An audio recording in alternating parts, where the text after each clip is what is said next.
Hello developers quick tips এর ভিডিওতে আপনাকে স্বাগতম। আর এই ভিডিওতে আমি আপনাদের দেখাবো কিভাবে আমরা আমাদের তৈরিকৃত ওয়েবসাইটটি রেসপন্সিভ চেক করতে পারি এবং আইফোন মোডে বা আমাদের স্মার্টফোন মোডে আমরা আমাদের ওয়েবসাইটের ভিজুয়ালাইজেশন কিভাবে হয় সেটা দেখতে পারি। এই চমৎকার ভিডিওটি শুধু আপনার জন্য আমি মেক করছি এবং আশা করি এই ভিডিওটি দেখলে আজকের পর থেকে আপনি যেকোনো ওয়েবসাইট করার পরে ওয়েবসাইটের রেসপন্সিভনেস চেক করতে পারবেন এবং মোবাইল ভিউতে, ল্যাপটপ ভিউতে, ট্যাব ভিউতে কিভাবে আসে ওয়েবসাইটটি দেখতে পারবেন। তো চলুন শুরু করি আজকের ভিডিওটি। আমরা যখন একটি ওয়েবসাইট করি তখন আমরা ওয়েবসাইটের রেসপন্সিভ মূলত চেক করি কিভাবে আমরা সবাই জানি আমাদের ইনস্পেক্ট করে মোবাইল মোডটা ওপেন করে আমরা এখান থেকে রেসপন্সিভটা দেখি যে ঠিকঠাক মতো কাজ করছে কিনা। দেখুন এই ওয়েবসাইটের রেসপন্সিভ ঠিকঠাক মতো কাজ করতেছে। তারপর অনেক সময় দেখা যায় আমাদের এই চেকিং এর ভিতর অনেক প্রবলেম থেকে যায়, অর্থাৎ সাইটটি ঠিকঠাক মতো অ্যাডজাস্ট হচ্ছে না এবং কখনো ফন্ট ছোট বড় হয়ে যেতে পারে। তো এজন্য আমরা অনলাইনে বেশ কিছু টুলস এর সাহায্য নিতে পারি। আর এই টুলস এর সাহায্য নেওয়ার জন্য আমরা যে কাজটি করব, আমরা একটি ওয়েবসাইটের হেল্প নেব। আমরা যে সাইটের হেল্প নেব সেই ওয়েবসাইটটির নাম হচ্ছে রেসপন্সিনেটর। ইয়েস, আপনি ঠিকই শুনেছেন, রেসপন্সিনেটর। আপনার ওয়েবসাইটের অ্যাড্রেস বারে লিখবেন responsinator.com, লিখে আপনি এন্টার প্রেস করবেন। এন্টার প্রেস করার পরে দেখবেন একটি সাদা একটি ব্ল্যাঙ্ক পেজ। দেখুন এখানে সব ব্ল্যাঙ্ক পেজ, কিছুই দেখা যাচ্ছে না। Don't worry. এইখানে দেখুন, এখানে বলছে এন্টার ইওর সাইট, অর্থাৎ আপনি যে সাইটটি চেক করতে চাচ্ছেন। তো আমি স্কলার এই সাইটটি চেক করতে যাচ্ছি। আমি এই সাইটটি কপি করে আমি এখানে পেস্ট করলাম। পেস্ট করে আমরা যে কাজটি করব, আমরা গো নামে যে বাটনটি আছে বাটনটি প্রেস করব। আমরা কিছুক্ষণ অপেক্ষা করব ওয়েবসাইটটি আসা পর্যন্ত। ইয়েস, এটা এখনো লোড নিচ্ছে। আমরা দেখতে পাচ্ছি উপরে আমাদের আমাদের ট্যাবের উপরে দেখুন এখনো লোড নিচ্ছে, এটা এখনো ঘুরছে, রাইট? এবং দেখুন এখানে একটি মোবাইলের মকআপ আছে এবং মোবাইলের মকআপের উপরে আমরা যদি মাউস পয়েন্টার রেখে এটার যদি আমরা আস্তে স্ক্রল করি তো দেখুন আমাদের ওয়েবসাইটটি ফুটার পর্যন্ত দেখা যাচ্ছে।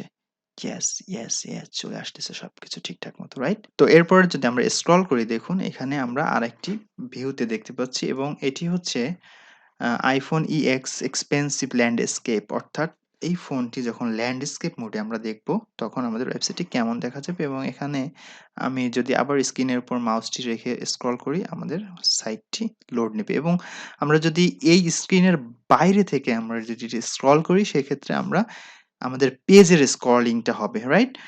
এরপরে আমরা আরেকটা ফোনের ভিউতে দেখতে পাচ্ছি এবং এই ভিউতে দেখতে পাচ্ছি আমরা Android PX2 সেই মোডে এবং এটির স্ক্রিন সাইজ হচ্ছে 412 পিক্সেল।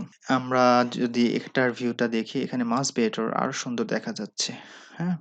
ওয়েবসাইটটি কেমন? এরপর যদি আমরা আরেকটু নিচে যাই সেখানে আমরা দেখতে পাবো এটির ল্যান্ডস্কেপ ভিউ, অর্থাৎ 684 পিক্সেলে, হ্যাঁ? এরপরে আমি আরেকটা ভিউ দেখতে পাচ্ছি। এটি হচ্ছে iPhone 6 থেকে 8 তার পোর্ট্রেইট মোড, যেটার স্ক্রিন সাইজ হচ্ছে 372 পিক্সেল। ওকে? এবং এটির ল্যান্ডস্কেপ মোডটা আমরা এখন দেখতে পাচ্ছি। দেখুন, এবং এটার উইডথ হচ্ছে 667 পিক্সেল। ওকে?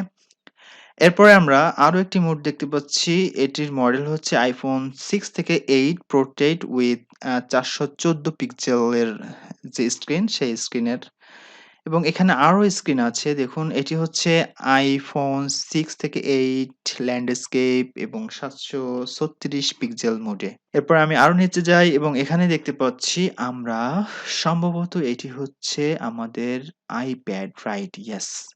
এরপর আমরা iPad মোডে দেখতে পাচ্ছি এবং এই iPad মোডের পোর্ট্রেইট মোডে আমরা এখন আছি এবং পোর্ট্রেইট মোডে আমি যদি যাই আমরা দেখতে পেলাম আমাদের ওয়েবসাইটটি এবং 768 পিক্সেল। ওকে?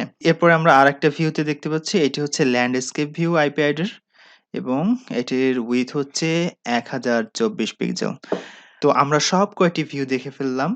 আশা করি এই ভিডিওটি আপনার কাজকে অনেক হেল্প করবে এবং আপনার কাজকে আরো স্মুথ করবে। আজকের ভিডিওটি এই পর্যন্ত। যদি ভিডিওটি ভালো লেগে থাকে অবশ্যই লাইক করবেন, কমেন্ট করবেন, বন্ধুদের সাথে শেয়ার করবেন। আর নিত্য নতুন টিপস ট্রিক্স ভিডিও দেখতে আমার চ্যানেলটি সাবস্ক্রাইব করে রাখুন। তো সবাই ভালো থাকুন সেই কামনায় শেষ করছি আজকের লেসনটি।